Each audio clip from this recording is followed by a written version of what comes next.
O que seria Garantido e Caprichoso sem o Festival Folclórico de Parintins? Essa é uma história quase esquecida, que carrega as raízes do espetáculo. Onde nasceu? Quem foram os primeiros? Vem com a Yara Turismo descobrir. E vamos voltar no tempo, no ano em que tudo começou, 1965.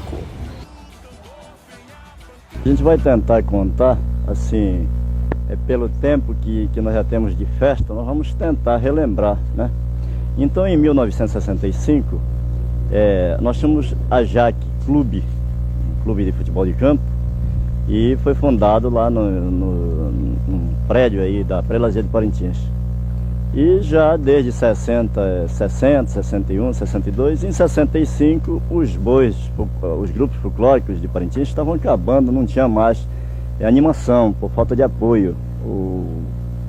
Os homens que comandavam o destino da terra na época não ligavam para o festival. Então o boi estava se acabando, pouca gente brincava, ninguém mais queria brincar. Surgiu uma ideia de a gente fazer o festival folclórico. Na época estava eu, um amigo que está em Silves agora, o Xisto, e o Irineu, que está em Parintins. E então fizemos o primeiro festival folclórico, o festival foi fundado dia 1º de junho, iniciamos dia 12 e levamos até o dia 30. Sendo que o primeiro festival, ele não houve a disputa dos bois, dos bumbás. E nós achamos que para que o boi pudesse progredir, evoluir, nós teríamos que fazer uma disputa para animar, E de 66 nós começamos a fazer a disputa, né?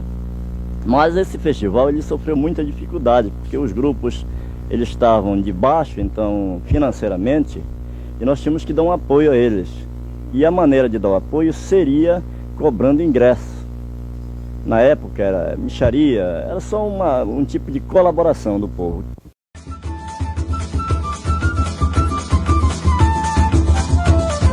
Bom dia, curumins e cunhantãs. Eu me chamo Ivana e é com muita alegria, muita satisfação e muito entusiasmo, né, que eu vim hoje participar, né, desse documentário que fala de uma história que é esquecida, né, um pouco, é esquecida.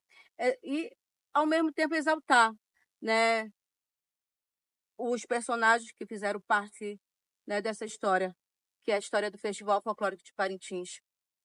E que eles não são lembrados, né, que fizeram parte e fizeram acontecer. O festival teve todo o início, né? E tem pessoas importantes nessa história que fizeram com que talvez eles nem imaginassem, né, que essa história fosse, como é que eu posso dizer, se expandir, né, por uma história magnífica, uma história única, que eu acho que não existe em nenhum lugar. É verdade, Ivana, Isandra. Eu me chamo Suzana Bucão e assim eu estou aqui porque eu entendo que a importância de contar essa história é imensurável, tá? Para gerações futuras, principalmente, porque o que eu vejo hoje é muita gente contando a história do festival do que está acontecendo hoje. Mas esse festival que nós vemos hoje, Festival Folclórico de Parintins, ele tem um início, né? E eu acho muito importante que esse início seja contado, que esse início seja revelado principalmente para as gerações parintinenses, para que a gente conheça nossas raízes. Vou usar essa metáfora, que uma árvore ela não se sustenta sem suas raízes, não é isso? Isso. A mesma coisa é o Festival Folclórico de Parintins. Nós somos uma árvore grandiosa, que nós temos uma raiz que precisa ser cultivada para que essa árvore dê frutos saborosos e que ela se sustente por muitos perpetue, né? Sim. Então, para isso é importante que a gente cuide dessa raiz lá do início. Quem foi que começou? É porque eu vejo que as crianças hoje, elas não sabem contar essa história. Nem a gente sabe contar direito, né? A gente sabe através do quê? Do que as gerações passadas nos contam.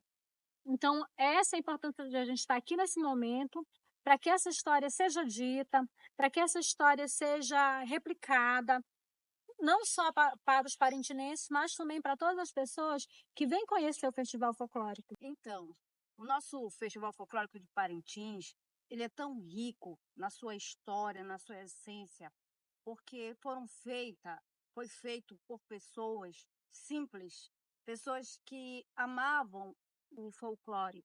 Como a gente fala no início desse documentário, o que seria garantido e caprichoso sem o Festival Folclórico de Parintins, né? Da ideia desses jovens, do Padre Augusto, que abraçou essa ideia e ajudou a construir a raiz, a base da simplicidade, do amor, sem interesse. Eles não tinham interesse. O objetivo inicial do festival que na época fizeram, em 1965, foi para chamar os jovens, para ficar mais próximo à igreja. Então é uma festa muito importante hoje, devido àquele início daquelas pessoas que hoje não são lembradas. A gente não vê, a gente sabe, se a gente for pesquisar, tá lá, Jaque, Juventude Alegre Católica. Mas cadê os personagens? Foram eles que construíram. Padre Augusto, Raimundo Muniz, Xisto, seu Lucinô, teve também o seu Fernando Castro, seu Manuel Teixeira e muitos outros. Infelizmente, a gente não tem um documento que a gente possa falar o nome de cada um, mas existiram várias mãos que ajudaram a construir esse festival. E é com muita alegria que a gente vai trazer um pouco, né, para vocês, pessoas que viveram nessa época, que participaram desse festival, do primeiro festival folclórico, e vão falar algumas lembranças, né, que eles têm, porque já passou muito tempo. E é muito interessante, é muito legal. É uma coisa mágica, realmente, que nem nós, nem se conseguimos explicar como é que é mágico esse festival.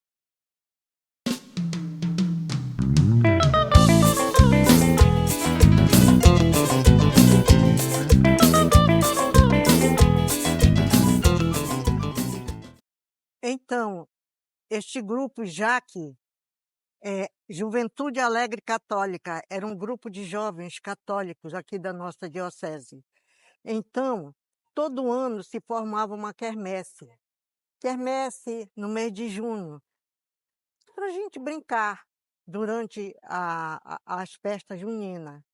E o grupo desses jovens ficava também aí perto da quadra onde a gente fazia as festas juninas. E numa dessas reuniões que houve neste grupo, alguém sugeriu que já conhecia o festival, ele se chamava Xisto Pereira. Ele já tinha visto um festival em Manaus como era. Aí ele sugeriu, por que este ano ninguém faz um festival? Aí a diretoria aceitou o que estava na reunião. Então vamos fazer. Aí todos se envolveram para que saísse o primeiro festival. Isso foi em 65.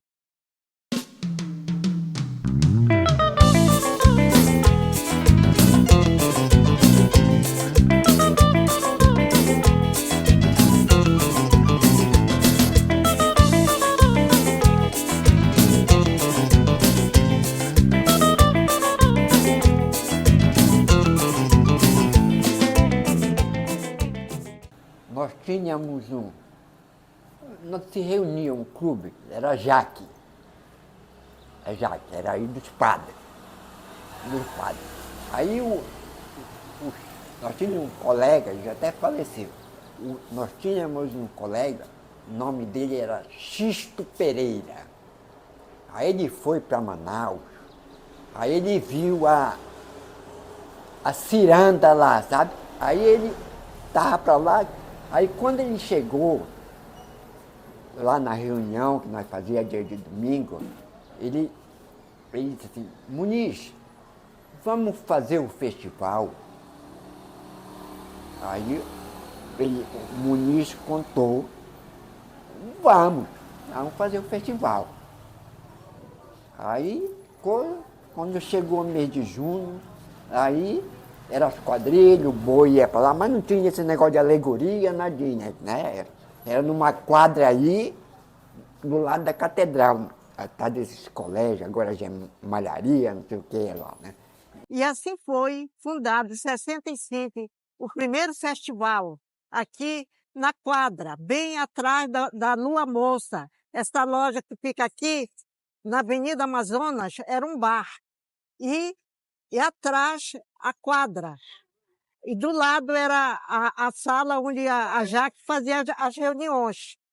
E então foi fundado nesse ano. Aí foi o primeiro festival, em 65. Aqui onde é um real, era um terreno que a dona morava lá atrás, e ficava esse terrenão. Aí eles limparam, fizeram um alambrado aí, tipo um curral, e nós ensaiamos assim, já nisto, né?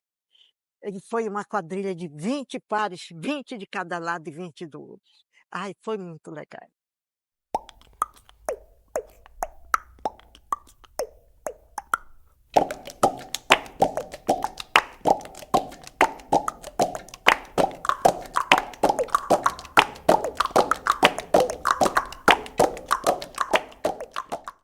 Começou, aí era na quadra aí, muitos anos foi aí. Era pago era R$ 1, um cruzeiro a entrada para pagar os boi. As quadrilhas não pagavam, pagava os boi para ir brincar lá. Tudinho, passou aí, Pazé, o nome da coisa aí foi Pazé. Passou para lá o festival. Depois foi para CCE, o festival. Foi crescendo, os boi, tudinho. Aí depois se mudaram lá para Ilha Verde. Ilha Verde. Tá? Fazia o festival lá no Ilha Verde, onde é Ilha Verde agora. Aí o Glaucio fez lá pé da CEA, o festival. Lá pé da CEA. Aí foi crescendo, mas quem começou foi Xisto Pereira, Raimundo Muniz, Lucinô e Aguinaldo, que eram os cabeça. Os cabeça.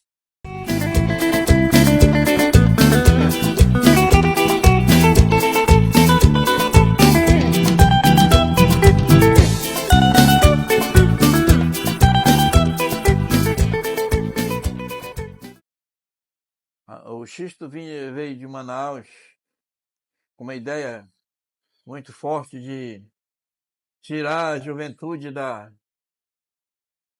rua, criar um grupo de jovens que pudesse agregar na igreja, junto com os movimentos sociais. A ideia foi trazida por ele, lá de Manaus. Chega aqui, ele encontra o Raimundo Muniz, finado, ele também é finado, né? O Xisto, o Lucinô, esse pessoal. Aí formaram um grupo de jovens para fundar um clube, o Clube da Jaque. Aí, quem fundou a Jaque Clube foi esse grupo, pensando no esporte. Aí a igreja apoiou tudo que eles tinham em cabeça, o Padre Augusto apoiou, finado Padre Augusto. Ele foi que deu o maior apoio em termos de igreja para a Jaque, que ajudou eles a criarem ali a quadra. Foi dado com esse apoio do padre. E só surgiu, só criou força porque a igreja se envolveu mesmo.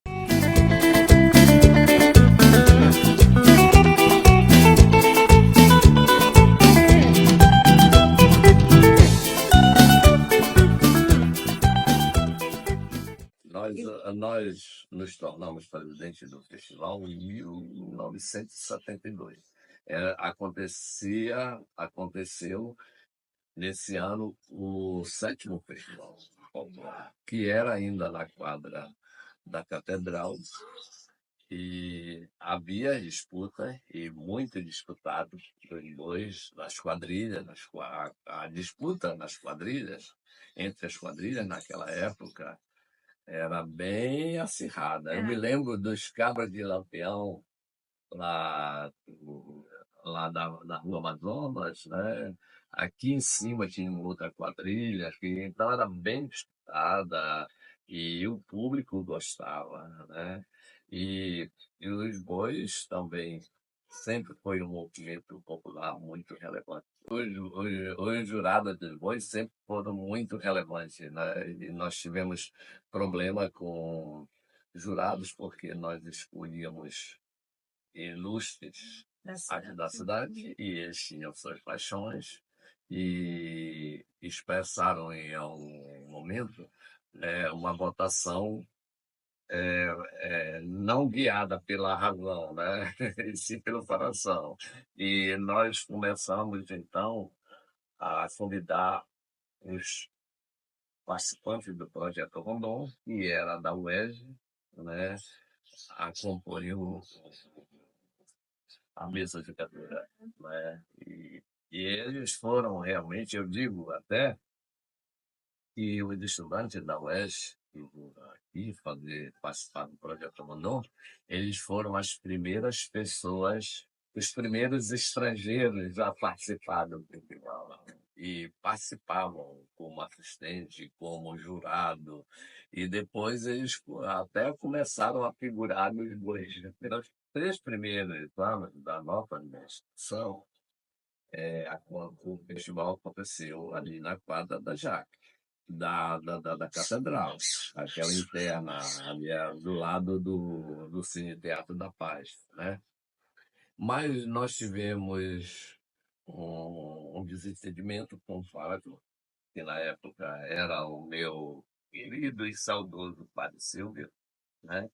E nós conseguimos uma concessão da área lá do Ipazéia, e nós construímos a quadra e a arquibancada lá. Os 2 últimos anos da nossa administração, o festival aconteceu lá.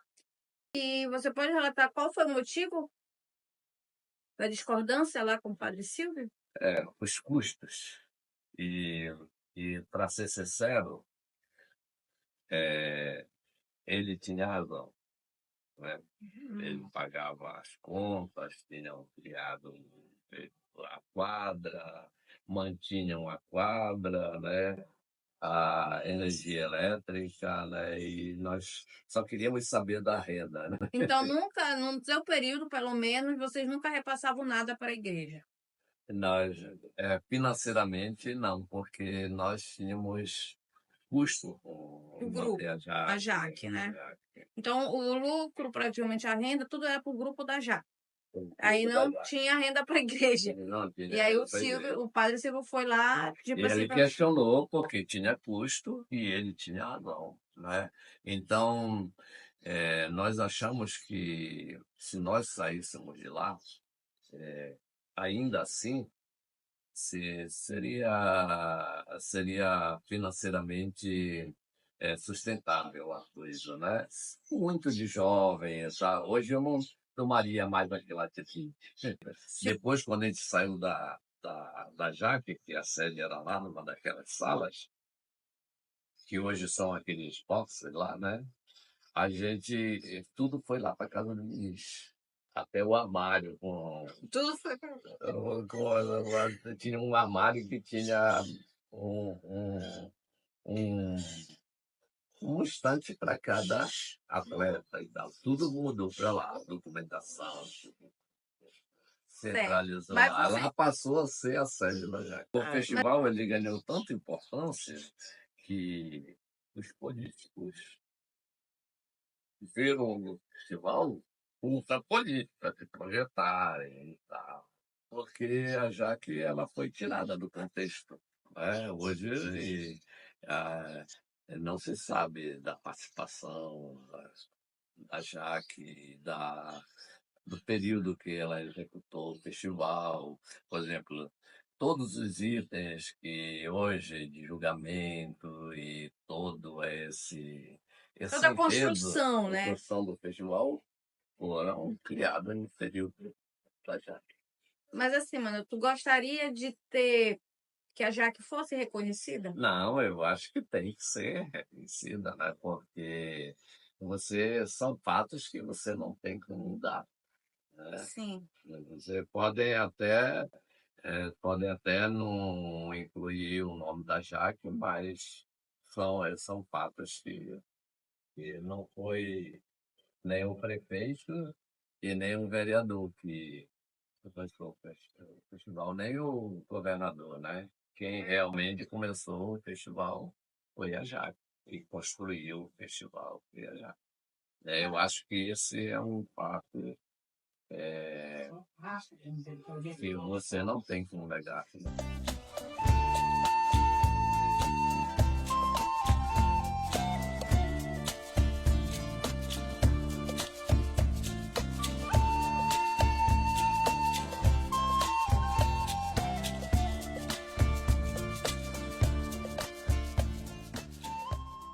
Em junho de 1953, eu cheguei a Parintins. E aqui já existia caprichoso garantido brincando nas casas, já existia as quadrilhas, já existia as pastorinhas, mas só a nível municipal. Com a advento de uma juventude que começou a se interessar pela cultura parintinense, melhoraram o Festival Folclórico, levando para a Catedral, sob a direção da Jaque. A Jaque era um clube monitorado pela Diocese de Parintins, naquela altura era pela Zia. Amazonino Mendes foi o grande impulsor do Festival de Parintins, foi ele, quando em 1996, com a ajuda da Coca-Cola trazida por ele para patrocinar Caprichoso e Garantido e ajudar algumas quadrilhas, aí o Festival Folclórico Parintins começou a crescer. Quando começou a crescer, aí veio o interesse de levar o melhoramento da cultura parintinense, que não é hoje mais cultura parintinense, cultura amazonense e a nível federal. Porque hoje o festival ele já está a nível federal, inclusive a nível internacional. Graças a esse grande impulso dado pelo Amazonino, e depois do Amazonino, todos os governadores se interessaram. Então hoje o festival não é apenas a cultura que ele é importante, ele é o alavancador da economia do município, porque ele gera emprego e renda, dando muitas condições para que o povo de Parintins tenha condições financeiras para manter a si e a sua família.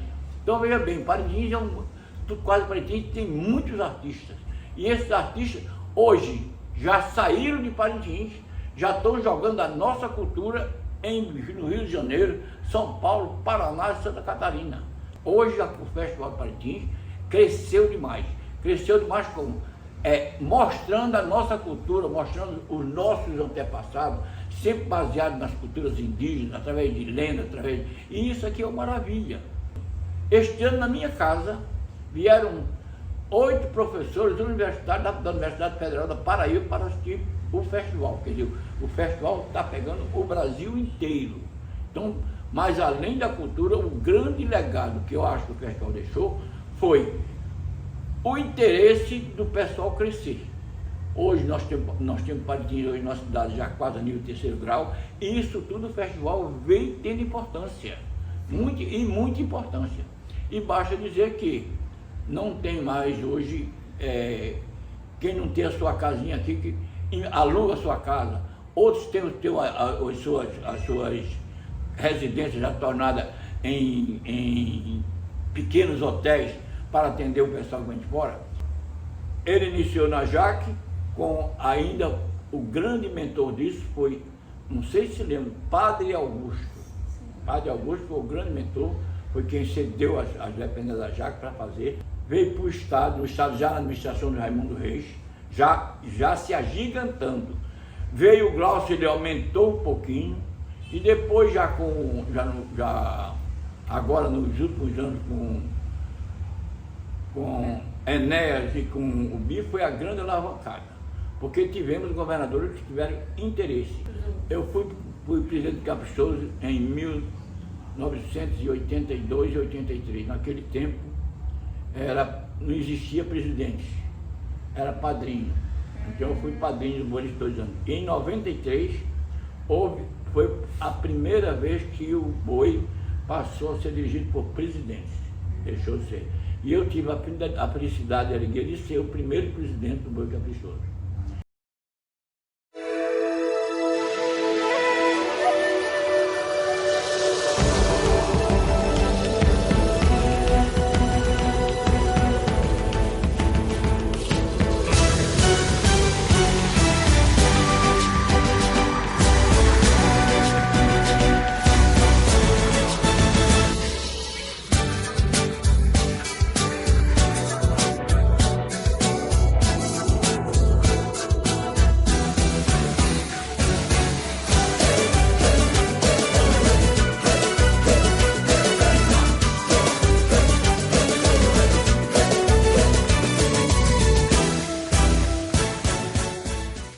começou a gravar esse documentário muito em relação ao que é esquecido.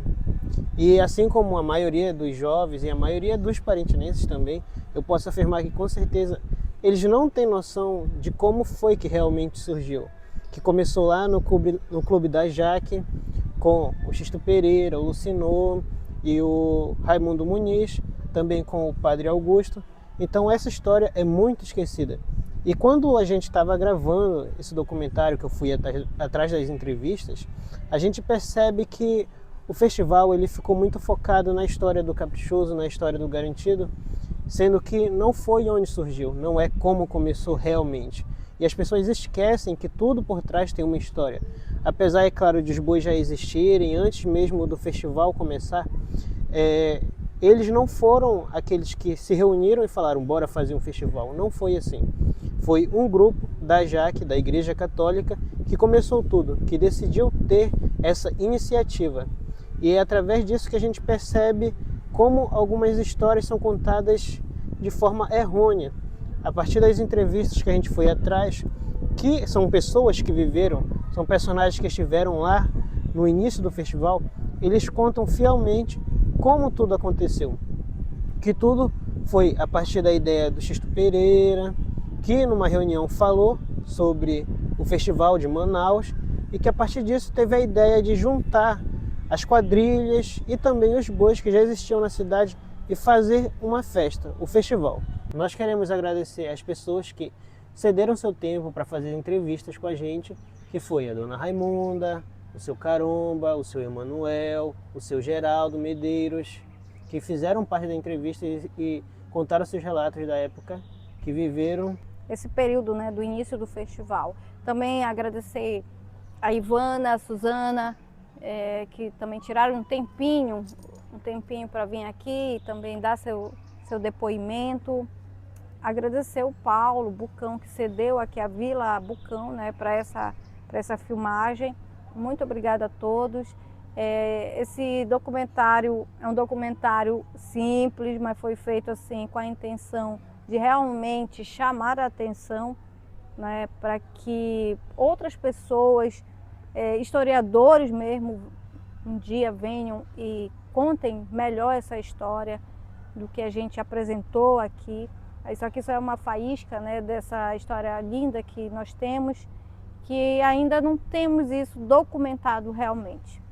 Mas eu vou brincar de novo, mas eu vou brincar de novo, mas eu vou cantar meu povo, fazer vencer o meu boi. Mas eu vou brincar de novo, vai conhecer meu